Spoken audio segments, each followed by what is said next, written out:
नमस्कार, हमारे YouTube channel में आपका स्वागत है। और आज हमारा लेसन है क्लास 6 का 5 और इसका नाम है पदार्थों का पृथक्करण। देखिए, सबसे पहले बात कर लेते हैं पृथक्करण क्या है। देखो, मिश्रण में मिले हुए पदार्थों को अलग अलग करना पृथक्करण कहलाता है। ठीक है। अब पृथक्करण करना क्यों ज़रूरी है? देखिए, पृथक्करण करना ज़रूरी है ताकि पदार्थ को शुद्ध अवस्था में प्राप्त किया जा सके, पदार्थ में से अनुपयोगी सामग्री को अलग किया जा सके और सामग्री का पूरा मूल्य प्राप्त किया जा सके, उसे शुद्ध अवस्था में प्राप्त किया जा सके। इन सब कारणों से हम पदार्थों का पृथक्करण करते हैं। और दैनिक जीवन में देखिए, हम पदार्थों का पृथक्करण करते रहते हैं। जैसे हमने पहले चित्र के अंदर ही देख रहे हैं कि चाय की पत्तियों को हम छानने के द्वारा चाय से अलग कर रहे हैं, तो वो भी क्या है? वो एक पृथक्करण है। ठीक है। अब फसल काटने के पश्चात क्या होता है? फसल काटने के पश्चात अनाज को जब भूसे से अलग करते हैं तो वो भी पृथक्करण है। मक्खन को पृथक करने के लिए दूध दही का मंथन किया जाता है, वो यहाँ कार्य दिखा रखा है। ये सब क्या है? ये सब पृथक्करण है। ठीक है। इसी प्रकार हम कपास कोड़ते हैं ताकि रेशे अलग हो जाएं और बीज अलग हो जाए। कहने का मतलब है, दैनिक जीवन के अंदर हमारे पास वैसे बहुत से काम होते हैं जिनके द्वारा हमें पदार्थों को अलग अलग करना पड़ता है। ठीक है। लेकिन साधारण रूप से हर चीज़ को हम अलग इसी प्रकार कर लें, ऐसा संभव नहीं है। ठीक है। क्योंकि कुछ पदार्थों को अलग अलग उद्देश्य से देखिए अलग करना पड़ता है और उनके तरीके भी अलग अलग हो सकते हैं। तो इस लेसन के अंदर हमें उन्हीं बातों का अध्ययन करेंगे जिनके कारण हमें पृथक्करण करना है। यहाँ देखिए, कुछ कारण हमें दिए भी गए हैं। जैसे पृथक्करण का प्रक्रम पहला दे रखा है, तो चावलों से पत्थरों को पृथक करना। ठीक है। तो इसके लिए क्या है? दो भिन्न परंतु उपयोगी पदार्थों को हमें अलग करना है। इसी प्रकार पृथक्कृत अवयव क्या है? ये ठोस पत्थर कंकर होते हैं जिनको हम फेंक देते हैं। तो चावल को हमने साफ कर लिया, उपयोगी चावल प्राप्त हो गए, जो पृथक हुआ वो कंकर फेंक दिया गया। मक्खन प्राप्त करने के लिए दूध का मंथन किया जाता है, तो इससे अनुपयोगी अवयवों को दूर कर लेते हैं, उन अशुद्धियों को हम फेंक देते हैं। चाय की पत्तियों को पृथक करने के लिए हम हानिकारक अवयव अथवा अशुद्धियों को दूर करने के लिए छान लेते हैं और हम दोनों अवयवों का उपयोग करते हैं। ठीक है। अलग अलग चीज़ें हैं। कुछ सामग्री को पृथक करने के बाद फेंक दिया जाता है और कुछ में दोनों को इस्तेमाल कर लिया जाता है। हालांकि बात यह है कि हानिकारक पदार्थों को हमें अलग करने के लिए, पदार्थ को शुद्ध अवस्था में प्राप्त करने के लिए, पदार्थ की कमी को दूर करने के लिए, भोजन का पूरा मूल्य प्राप्त करने के लिए या पदार्थ को पूरा मूल्य प्राप्त करने के लिए हम क्या करते हैं? हम पृथक्करण करते हैं। अब पृथक्करण की विधियाँ अनेक हैं, लेकिन ये पृथक्करण की जो विधियाँ हैं वो कौन सी काम आएगी, ये पदार्थों की या मिश्रण की प्रकृति पर निर्भर करेगी। यानी हमें किस चीज़ को अलग करना है, किससे अलग करना है, इस आधार पर हमें उस पर विधि का चयन करना पड़ता है। जैसे सबसे पहले देखिए, हमारे पास पृथक्करण की विधियों में सबसे पहली विधि है हस्त चयन। हस्त यानी हाथ, चयन यानी चुनना, यानी ये वो विधि है जिसमें हाथ से चयन करके पदार्थों को साफ किया जाता है। इस चित्र में अपने को देख रहा है, एक व्यक्ति है जो अनाज से कंकर है वो चुन रहा है। तो ये इस्तेमाल कब हो सकता है? यानी अशुद्धियों को हाथ से चुनकर अलग करना हस्त चयन कहलाता है।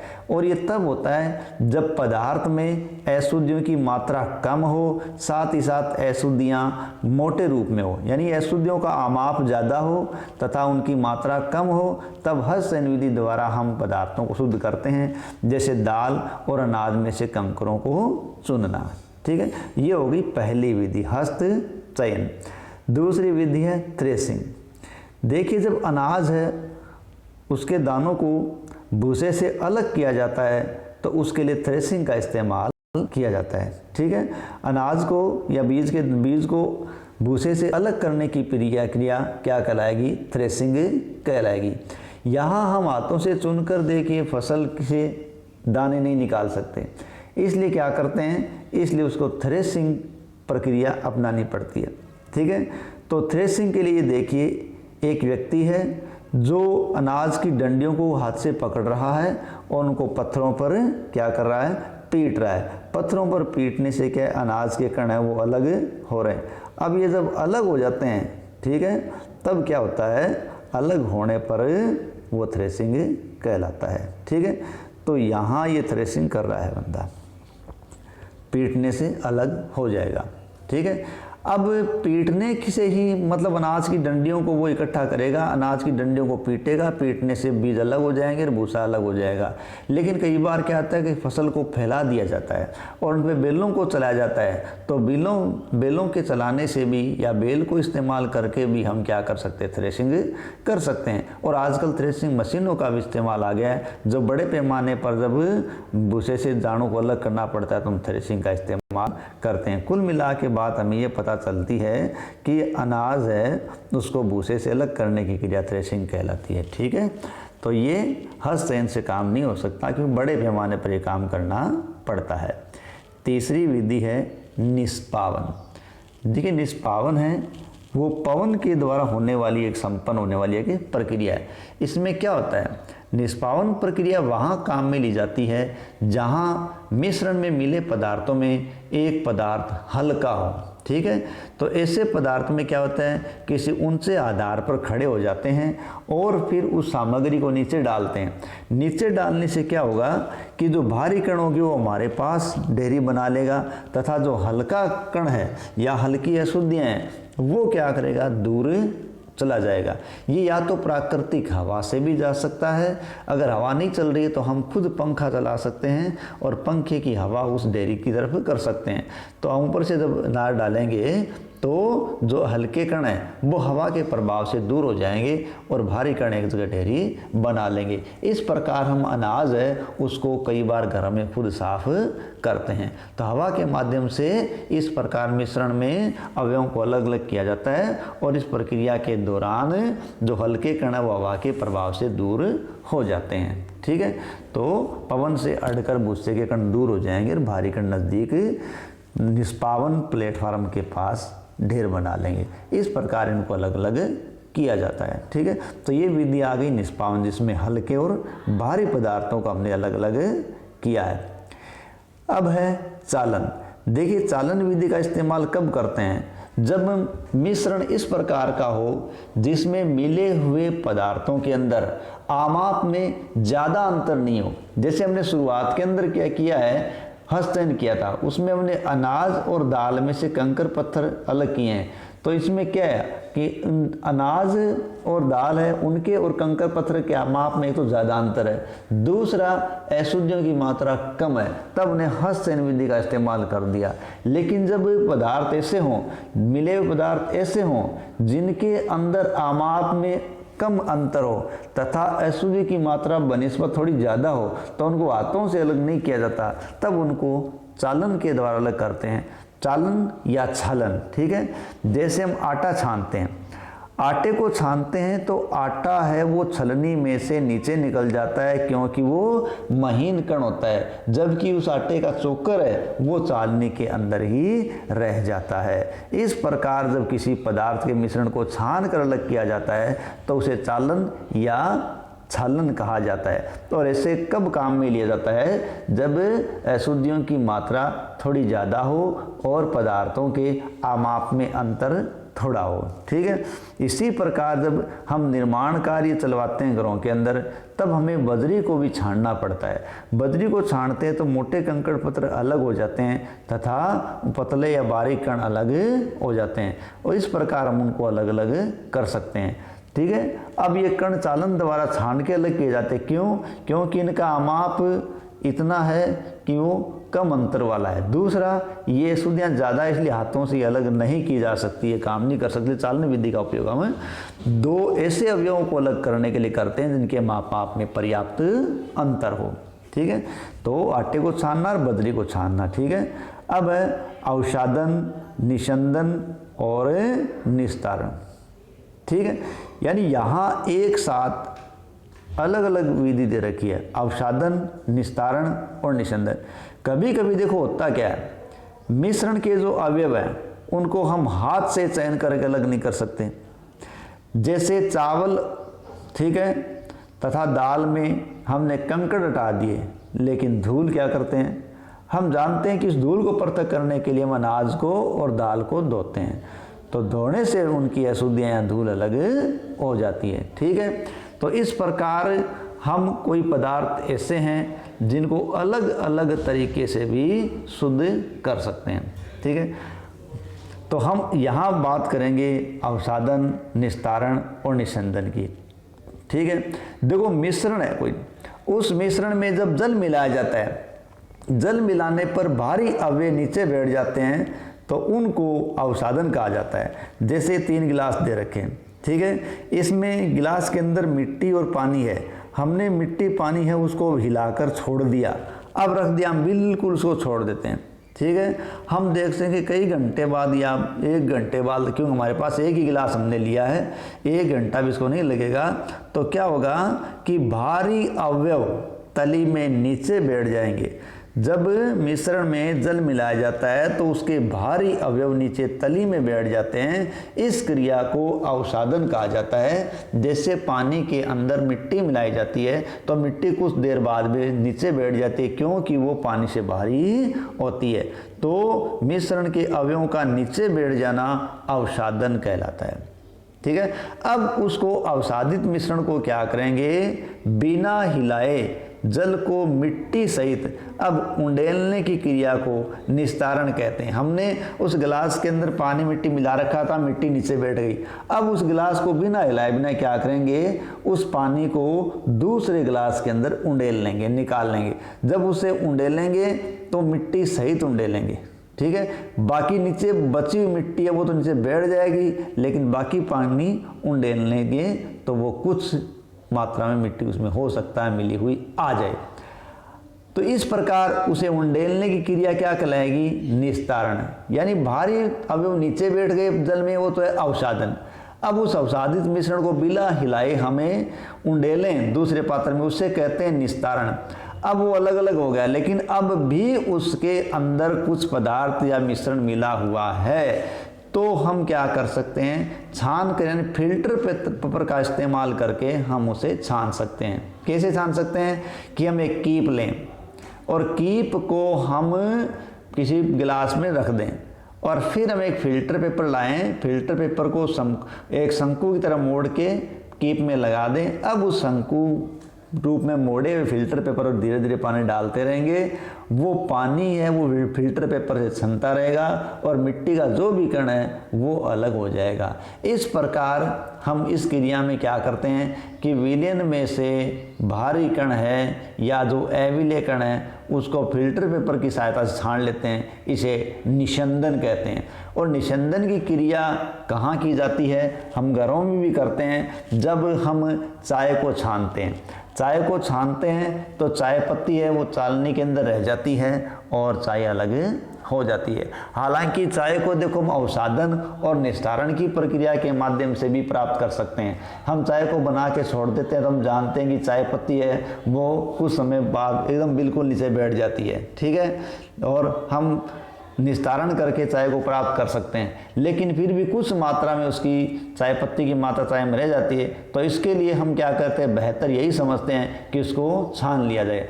तो उसको छानते हैं तो वो बचा खुचा चाय का अवशेष अलग हो जाता है और चाय अलग हो जाती है, चाय पत्ती अलग हो जाती है। इस प्रकार उसे निस्यंदन कहा जाता है। यानी विलयन में जब कोई घुला पदार्थ है जो उस पदार्थ को अविलेय रूप में रहता है तो उसे फिल्टर पेपर के द्वारा छन्नी के द्वारा छान कर अलग करते हैं, उस क्रिया को निस्यंदन कहते हैं। ध्यान रखना कि अवसादन और निस्तारण है वो अकेले अकेले नहीं होती, अवसादन और निस्तारण प्रक्रिया हमेशा साथ चलेगी, क्योंकि एक विलयन के अंदर दूसरा पदार्थ मिला हुआ होगा तो ही वो नीचे बैठेगा, तो वो होता है अवसादन। अब बाद में उस द्रव्य को निकाल लेंगे वो हो जाएगा निस्तारण। अब उस द्रव्य के अंदर भी कुछ अशुद्धि मिली रह गई तो उसको छान लेंगे, वो हो जाएगा निस्यंदन। ठीक है। इसी विधि के द्वारा देखो गंदला जल है वो तालाबों से, नदियों से, या हमारे पास कई बार नल से भी आ जाता है, उस पानी को हम रख देते हैं। ठीक है। तो गंदला जल रख देंगे तो लंबे समय तक क्या रखे रहने से क्या होगा, मिट्टी है वो नीचे बैठ जाएगी। अब उस पानी को दूसरे पात्र के अंदर क्या कर लेंगे, डाल लेंगे। डालने के बाद हो सकता है कुछ कण है उसके अंदर रह जाए, तब क्या करें, उसे कपड़े से छलनी से छानेंगे तो उसको निस्यंदन क्रिया हो जाएगी। निस्यंदन के माध्यम से वो पदार्थ शुद्ध अवस्था में प्राप्त हो जाएगा। जैसे हम ज़्यादातर क्या करते हैं अपन घरों में उस पानी के लिए कपड़ छाण करते हैं। कपड़े के टुकड़े में से जब छानते हैं तो कपड़े के टुकड़े में बुने हुए धागों के बीच छोटे छोटे छिद्र रंध्र होते हैं और कपड़े के इन्हीं छिद्रों का उपयोग है वो निस्यंदन के रूप में किया जाता है। तो निस्यंदन के रूप में करके हम कपड़े से उनको छान कर पानी को शुद्ध अवस्था में प्राप्त कर सकते हैं। ठीक है, इस प्रकार ये संपूर्ण क्रियाकलाप है, उसमें अवसादन, निस्तारण और निस्यंदन प्रक्रिया है, उनका इस्तेमाल किया जाता है। ठीक है, ध्यान रखें अवसादन है और निस्तारण प्रक्रिया साथ साथ चलेगी। ठीक है, और फिल्टर है, वो फिल्टर पेपर एक साधारण कागज की तरह होता है जिसको मोड़ा जाता है। उसमें बहुत सूक्ष्म छिद्र होते हैं जिनके द्वारा वो बहुत आसानी से उसको साफ करने में काम लिया जाता है। ठीक है, जैसे साधारणतः फल और सब्जियों के रसों को क्या करते हैं, पीने से पहले उनको बीजों से यानी ठोस कणों से अलग करने के लिए हम घरों में छानते भी हैं। निस्यंदन विधि का उपयोग हम घरों में पनीर बनाने में भी करते हैं। ठीक है, देखो पनीर बनाने के लिए हम जानते हैं कि दूध को उबालने से पहले उसमें नींबू का रस मिला देते हैं। ठीक है, अब वो फट जाता है, इससे पनीर के ठोस कणों तथा द्रव्य का हमें एक मिश्रण प्राप्त हो जाएगा। अब पनीर को इस मिश्रण से अलग करने के लिए कपड़े या छन्नी से छानते हैं तो वो भी क्या हो गया, फिल्टर हो गया। ठीक है, अब है वाष्पन। देखो जल को वाष्प में बदलने की क्रिया क्या कहलाती है, वाष्पन कहलाती है, या यूँ कहें कि द्रव्य को वाष्प में बदलने की क्रिया वाष्पन कहलाती है। जब पदार्थ के अंदर मिला हुआ पदार्थ इस प्रकार का हो जिसका वाष्पीकरण नहीं हो सकता तो उनको वाष्पन विधि द्वारा अलग किया जा सकता है। जैसे पानी के अंदर घुला हुआ नमक है, अब नमक का वाष्पन नहीं हो सकता, इसलिए नमक को प्राप्त करने के लिए हम उस पानी को गर्म करते हैं, उबालते हैं। जब पानी गर्म हो जाता है तो उसकी भाप बनती है और भाप बनने से क्या होता है कि वो पानी वाष्प बनकर उड़ जाता है और नीचे बीकर में क्या रह जाता है, पात्र में नमक रह जाता है। ठीक है, इस प्रकार वाष्पन विधि द्वारा हम नमक प्राप्त कर सकते हैं या जल और नमक को अलग अलग कर सकते हैं। ठीक है, और वाष्पन विधि द्वारा ही हम क्या कर सकते हैं, नमक का निर्माण भी कर सकते हैं। और नमक का निर्माण करने के लिए होता क्या है कि समुद्र के किनारों पर आसपास पर जब ये क्यारियाँ बनाई जाती है, जैसा चित्र में दिखाया गया है, इन क्यारियों में क्या करते हैं, क्यारियाँ बनाकर उनको पानी से भर दिया जाता है। जब पानी से भर देते हैं तो सूर्य के प्रकाश के कारण वो गर्म होता रहता है पानी, धीरे धीरे पानी का सारे पानी का वाष्पीकरण हो जाता है। पानी भाप बन के उड़ जाएगा तो नीचे तली में क्या बैठ जाएगा, नीचे क्यारियों के अंदर तली में नमक रह जाता है, उसको अलग कर लिया जाता है। ठीक है, इस प्रकार पानी है उसको वाष्प में बदलने की क्रिया वाष्पीकरण कहलाती है। इस विधि द्वारा या वाष्पन विधि द्वारा हम पानी से नमक या समुद्र पानी से नमक प्राप्त करते हैं। ठीक है, नेक्स्ट है पृथक्करण की एक से अधिक विधियों का उपयोग। ठीक है, देखिए क्या हमें पृथक्करण की एक से अधिक विधियों का इस्तेमाल करने की आवश्यकता होती है।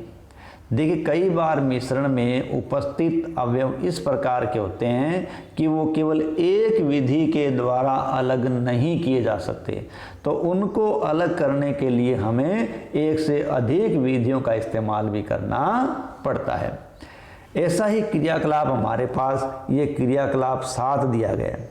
इसमें हमें कहा गया कि रेत और नमक का मिश्रण है उसे अलग अलग करना है। ठीक है, तो हमें रेत और नमक का मिश्रण जब अलग अलग करना है तो उसके लिए हमें कुछ विशेष प्रक्रिया अपनानी पड़ेगी। क्या करेंगे भी, सबसे पहले जो रेत और नमक का मिश्रण है उसमें हम जानते हैं कि हाथों से काम नहीं चलेगा, चालने से भी छानने से भी काम नहीं चलेगा, इसलिए उस मिश्रण को हम जल में डाल देते हैं। ठीक है, अब जल में डाल देंगे तो हम देखेंगे और कुछ समय के लिए उसको हिला देंगे, अब उसको छोड़ देंगे। वो लंबे समय तक पड़ा रहेगा तो रेत है वो भारी होगी और उस पात्र की तली के अंदर बैठ जाएगी, और हम जानते हैं कि नमक है वो पानी के अंदर घुलनशील होता है, इसलिए वो पानी में घुल जाएगा। तो नमक तो घुल के आ गया पानी के अंदर और रेत बैठ गई है नीचे। अब क्या करेंगे, इसको दूसरे पात्र में उंडेल लेंगे। कहने का मतलब है अब निस्तारण कर लेंगे। ठीक है, निस्तारण यानी निस्संदन द्वारा ये चीज़ अलग हो जाती है। क्या? यानी मिट्टी से नमक मिला हुआ जल अलग हो गया। लेकिन अब हमने खाली मिट्टी से नमक ही अलग किया है, लेकिन अब वो नमक किस में घुला हुआ है? अब वो नमक पानी में घुला हुआ है। तो अब हमें दोबारा किसी अन्य विधि का इस्तेमाल करना पड़ेगा। यानी पहले तो दोनों घुले हुए थे तो हमने पानी मिलाया तो जो मिट्टी थी वो नीचे बैठ गई, वो हो गया अवसादन। अब हमने क्या किया? पानी मिले नमक मिले, पानी को हमने निकाल लिया, वो हो गया निस्तारण। लेकिन अब भी वो मिला हुआ है नमक और पानी। अब क्या करेंगे? उसको वाष्पन विधि द्वारा अलग करेंगे। ठीक है। अब उस नमक मिले पानी को हम गर्म करेंगे। तो गर्म करने से क्या होगा? पानी है वो भाप बन के उड़ता रहेगा और नीचे क्या बैठ जाएगा? नीचे नमक रह जाएगा। लेकिन यदि हम पानी को भी हम प्राप्त करना चाहें तो हम प्राप्त कर सकते हैं। जैसे यहाँ केतली में दे रखा है कि हम नमक मिले पानी को गर्म कर रहे हैं, ठीक है, और पानी है उसकी भाप बन रही है और बाहर आ रही है। तो जहाँ से वो भाप नल के मुंह से बाहर आ रही है वहाँ पर हमने एक प्लेट ऊपर लगा रखी है और उस पर बर्फ़ रख रखी है। ऐसा करने से क्या होगा? जो भाप बाहर आएगी वो प्लेट के पेंदे से टकराएगी। प्लेट का पेंदा कैसा है? ठंडा है। अब भाप ठंड को प्राप्त करके पानी की बूंदों में या जल की बूंदों में बदल जाती है और वापस वो बूंद के रूप में किसी दूसरे पात्र में टपक जाती है। इस प्रकार हम वाष्प को दरों में बदलकर वापस प्राप्त कर सकते हैं। तो यहाँ ये क्रिया क्या कहलाती है? ये क्रिया कहलाती है संघनन। यानी गर्म करके पानी को वाष्प में बदला जाता है, वो वाष्पन है। उस वाष्प को ठंडा करके वापस पानी बनाया जाता है। इस क्रिया को संघनन कहते हैं। और ये संघनन क्रिया है वो द्रव्य का निर्माण करती है और बूंद बूंद करके वो पानी वापस इकट्ठा हो जाता है। ध्यान रखें, ये संघनन क्रिया हमारी ज़िंदगी में भी बहुत महत्वपूर्ण है, क्योंकि पानी है वो भाप बन के सारी धरती से उड़ता है। वो संघनन क्रिया के द्वारा ही बादलों आदि का निर्माण करता है। ठीक है। इस प्रकार देखिए हमने यहाँ एक से अधिक विधि इस्तेमाल किया है। पहले हमने उसका अवसादन किया मिट्टी का, फिर निस्तारण किया, निस्तारण के बाद वाष्पन किया। ठीक है। वाष्पन के बाद हमने उसमें संघनन विधि का भी इस्तेमाल किया। इस प्रकार एक से अधिक विधियों का इस्तेमाल करके हम कुछ पदार्थों को अलग अलग कर सकते हैं। ठीक है। अगला हमारा टॉपिक है क्या जल किसी पदार्थ की कितनी भी मात्रा को घोल सकता है? देखिए ऐसा संभव नहीं है। जल में हम नमक घोलते हैं, चीनी घोलते हैं, तो ऐसा नहीं है कि जल में हम कितनी भी मात्रा को घोल दें। जल एक निश्चित मात्रा को ही अपने अंदर घोल पाता है। ठीक है। इससे ज़्यादा वो अपने अंदर नहीं घोल पाएगा। जैसे मान लीजिए हम पानी के अंदर क्या घोल रहे हैं? हम पानी के अंदर नमक घोल रहे हैं। ठीक है। पानी के अंदर हमने एक गिलास पानी लिया, उसमें हमने एक चम्मच नमक डाल दिया, उसको घोल दिया। फिर हमने दूसरा चम्मच लिया नमक का और वो घोल दिया। लेकिन एक स्थिति ऐसी आ जाएगी कि नमक घुलना बंद हो जाएगा। ठीक है। यानी जब जल के अंदर अधिक नमक घोलना संभव नहीं होगा, उस विलयन को संतृप्त विलयन कहते हैं। ठीक है। यानी जब किसी विलयन के अंदर दूसरा पदार्थ घोलना संभव नहीं है और अधिक पदार्थ इसके अंदर नहीं घोला जा सकता, तब यह विलयन संतृप्त विलयन कहलाता है। और जब तक इसमें घुल सकते हैं तब तक वो स्थिति है संतृप्त विलयन की होती है। लेकिन हम इससे ये पता लगा सकते हैं कि किसी भी पदार्थ के अंदर हम अनियंत्रित मात्रा में किसी पदार्थ को नहीं घोल सकते। तब मान लीजिए हमने यहाँ नमक घोला, नमक का घुलना क्या हो गया? बंद हो गया। तो हम इसको क्या करें? गर्म करें। अब इस पानी को गर्म करें तो कुछ मात्रा में हमारे द्वारा और भी अधिक नमक घोला जा सकता है। लेकिन जो ही वो पानी वो ठंडा होगा, हम देखेंगे कि हमने जो अतिरिक्त नमक उसके अंदर घोला था वो वापस तली के अंदर नीचे बैठ गया है। ठीक है। यानी वो वापस नीचे बैठ जाएगा ठंडा होने पर। इसका मतलब पानी है वो किसी पदार्थ की एक अनिश्चित मात्रा को ही अपने अंदर घोल सकता है, अनियंत्रित मात्रा को वो अपने अंदर नहीं घोल सकता। अब पानी के अंदर कौन सा पदार्थ कितनी मात्रा में घुलेगा, ये उस पदार्थ की प्रकृति पर निर्भर करेगा। इसका मतलब पानी के अंदर अलग अलग चीज़ है वो अलग अलग मात्रा में घुलती है, यानी नमक अलग मात्रा में घुलेगा और चीनी अलग मात्रा में घुलेगी। ठीक है, अब इस यहाँ ध्यान रखें कि संतृप्त विलयन बनेगा तब तक वो घुलेगा। तो इसका मतलब घुलने का मतलब क्या हो गया कि जब तक पानी के अंदर कोई पदार्थ घुल रहा है तो इसका मतलब वो संतृप्त विलयन है। घुलना बंद हुआ, अब वो संतृप्त पूरी तरह को प्राप्त, यानी उसकी संतृप्तता आ चुकी है, अब नहीं घोला जाएगा। तो पानी के अंदर किसी भी पदार्थ की हम कितनी भी मात्रा को नहीं घोल सकते, उसमें एक निश्चित मात्रा ही घोली जा सकती है। तो ये हमने इस प्रकार हस्तचयन, वाष्पन, निष्पावन, थ्रेसिंग, ठीक है, निषंदन, अवतारण, विस्तारण, अनेक विधियों के माध्यम से पृथक्करण की क्रिया को जाना है। अब चलते चलते इसके प्रश्नोत्तर की ओर नज़र दौड़ा लेते हैं। देखिए, सबसे पहला इसके अंदर प्रश्न है, हमें किसी मिश्रण के विभिन्न अवयवों को पृथक करने की आवश्यकता क्यों होती है? 2 उदाहरण दीजिए। देखिए, हमें किसी अवयवों को पृथक करने के लिए आवश्यकता क्यों होती है? ताकि पदार्थ को शुद्ध अवस्था में प्राप्त किया जा सके, दूसरा अशुद्धियों को दूर किया जा सके। जैसे अनाज से कंकर अलग करना और दाल से अलग कंकर करना। ठीक है, ये हम दैनिक जीवन में एग्जाम्पल देखते हैं। दूसरा प्रश्न है, निष्पावन से क्या अभिप्राय है और ये कहाँ उपयोग किया जाता है? निष्पावन, जैसा कि नाम में है पवन। देखो, जब मिश्रण में मिले पदार्थ हल्के और भारी हों तब हल्के पदार्थों को हवा के प्रभार से दूर किया जाता है, ये क्रिया निष्पावन कहलाती है। और ये कहाँ इस्तेमाल करते हैं? जब भूसा और अनाज है उनको अलग अलग करते हैं तब निष्पावन काम में ली जाती है। तीसरा प्रश्न है, पकाने से पहले दालों के किसी नमूने से आप भूसे और धूल के कण कैसे अलग करें? देखो, दालों को पकाने से पहले दालों के नमूने से जो भूसे के कण है वो तो हम हस्तचयन द्वारा अलग कर देंगे और धूल के कोई कण रह गए हो तो उसको धोकर अलग कर देंगे। चौथा प्रश्न है, चालन से क्या अभिप्राय है? ये कहाँ उपयोग किया जाता है? देखो, चालन का मतलब है जब मिश्रण में मिले पदार्थ इस प्रकार के हैं कि उनके आमाप में पर्याप्त अंतर है तो उनको छान कर अलग अलग किया जाता है। इसका उपयोग आटा छानने में किया जाता है, जिसमें आटा और चोकर का माप अलग अलग होता है। इसका उपयोग बजरी छानने में भी किया जाता है, जो निर्माण के दौरान करते हैं। ठीक है। पांचवा प्रश्न है, रेत और जल के मिश्रण से आप रेत तथा जल को कैसे अलग करोगे? ये लास्ट हमने इसी किताब में ही पढ़ा है कि रेत और जल के मिश्रण अलग करने के लिए पहले क्या करेंगे, उसको लंबे समय तक रख देंगे। ठीक है, यानी रेत और जल का मिश्रण लंबे समय तक पड़ा रहेगा, उसके बाद उसको निस्तारण कर लेंगे, निथार लेंगे तो जल बाहर आ जाएगा और मिट्टी नीचे बैठी रह जाएगी। छठा प्रश्न है, आटे और चीनी के मिश्रण से क्या चीनी को पृथक करना संभव है? अगर हाँ तो आप इसे कैसे करेंगे? ठीक है, देखो, आटे और चीनी के मिश्रण से हम चीनी को अलग कर सकते हैं, बिल्कुल हाँ, ये संभव है और उसमें कोई बड़ी बात नहीं है। इसको छान कर अलग कर सकते हैं क्योंकि आटा बारीक होता है और चीनी का दाना मोटा होता है।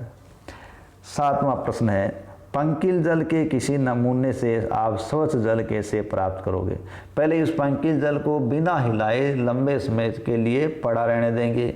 मिट्टी है वो अवसादन के कारण नीचे बैठ जाएगी, तो ये तो हो गया अवसादन। अब अवसादन के कारण नीचे बैठ जाए तो उस पानी को दूसरे पात्र में निकाल लेते हैं, वो हो गया निस्तारण। अब निस्तारण के अंदर भी यदि वो पूरी तरीके से शुद्ध नहीं मिला है तब उसको फिल्टर पेपर्स के द्वारा छान लेंगे, इससे हमें शुद्ध जल प्राप्त हो जाएगा। ये क्रिया हो जाएगी निषंदन। ठीक है। आठवां प्रश्न, धान के दानों को डंडियों से अलग करने की विधि क्या कहलाती है? ठीक है, तो देखिए ये विधि कहलाएगी थ्रेसिंग। क्या कहलाएगी? थ्रेसिंग। धान के दानों को डंडियों से अलग करना थ्रेसिंग कहलाता है। ख, किसी एक कपड़े पर दूध को उंडेलती है, उंडेलते हैं तो मलाई उस पर रह जाती है, पृथक्करण की ये विधि क्या कहलाती है? देखो ये क्रिया है निस्यंदन। हमने लास्ट में पढ़ा भी है कि कपड़े के दागों के बीच छोटे छोटे कण होते हैं, छेद होते हैं, रंध्र, उनमें से ये छनाव हो जाता है। ग, समुद्र के जल से नमक वाष्पन विधि द्वारा तैयार किया जाता है। ठीक है। घ है, जब पंकिल जल को पूरी रात एक बाल्टी में रख दिया जाता है तो अशुद्धियाँ तली में बैठ जाती है। उसके पश्चात स्वच्छ जल को ऊपर से पृथक कर लेते हैं। इसमें उपयोग होने वाली पृथक्करण की प्रक्रिया क्या कहलाती है? तो इसको कहते हैं निस्तारण। क्या कहेंगे? निस्तारण। 9वां प्रश्न है सत्य और असत्य। पहला है, दूध और जल के मिश्रण को निस्यंदन द्वारा अलग किया जा सकता है। देखिए, निस्यंदन द्वारा उन पदार्थों को अलग किया जाता है जो परस्पर अविलय होते हैं। अब दूध और जल तो आपस में मिले हैं, इसमें कोई निस्यंदन काम नहीं आएगा, ये बिल्कुल गलत है। ठीक है। दूसरा है, नमक और चीनी के मिश्रण को निष्पावन द्वारा पृथक कर लेते हैं। किस किस का मिश्रण है? नमक और चीनी का मिश्रण है। निष्पावन से अलग कर सकते? बिल्कुल नहीं कर सकते, क्योंकि निष्पावन का मतलब होता है हवा से अलग करना। ठीक है। तो नमक चीनी का मिश्रण हवा से अलग नहीं होगा। गए, चाय की पत्तियों को चाय से पृथक्करण निस्यंदन द्वारा करते हैं। बिल्कुल सही है। चालनी से छानेंगे तो वो अविलय पदार्थ है, वो चालनी के अंदर रह जाएगा, चाय छन जाएगी। ये निस्यंदन बिल्कुल सही है। अनाज और भूसे का पृथक्करण निस्तारण प्रक्रम द्वारा किया जाता है। जी नहीं, अनाज और भूसे का जो पृथक्करण है वो निष्पावन द्वारा किया जाता है, ना कि निस्तारण द्वारा। ठीक है। यह गलत हो गया। इस प्रकार इसमें मतलब केवल गए ऑप्शन सही है, बाकी सारे गलत हैं। 10वां प्रश्न है, जब जल में चीनी तथा नींबू का रस मिलाकर शिकंजी बनाई जाती है। आप बर्फ डालकर इसे ठंडा करना चाहते हैं।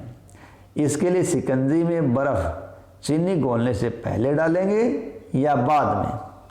किस प्रक्रम में चीनी अधिक घोलना संभव होगा? देखो, हम शिकंजी बना रहे हैं और उसमें बर्फ़ डालना चाहते हैं, तो हम बर्फ़ डालने से पहले ही चीनी को उसके अंदर घोलेंगे, क्योंकि हम जानते हैं कि गर्म पानी के अंदर कोई चीज़ है वो ज़्यादा घुल सकती है, और जब वो ठंडा हो जाएगा तो उसके अंदर ज़्यादा घोलना संभव नहीं होगा। इस प्रकार हम बर्फ़ डालने से पहले ही घोलेंगे, क्योंकि गर्म के अंदर पदार्थ को घोलना ज़्यादा आसान होता है और उसमें संभावना भी घुलने की ज़्यादा होती है। ये था हमारा लेसन, साथ में थोड़ी प्रश्नोत्तर पर चर्चा। इसी के साथ हमारा ये पार्ट समाप्त होता है। आशा आपको वीडियो पसंद आया होगा। धन्यवाद।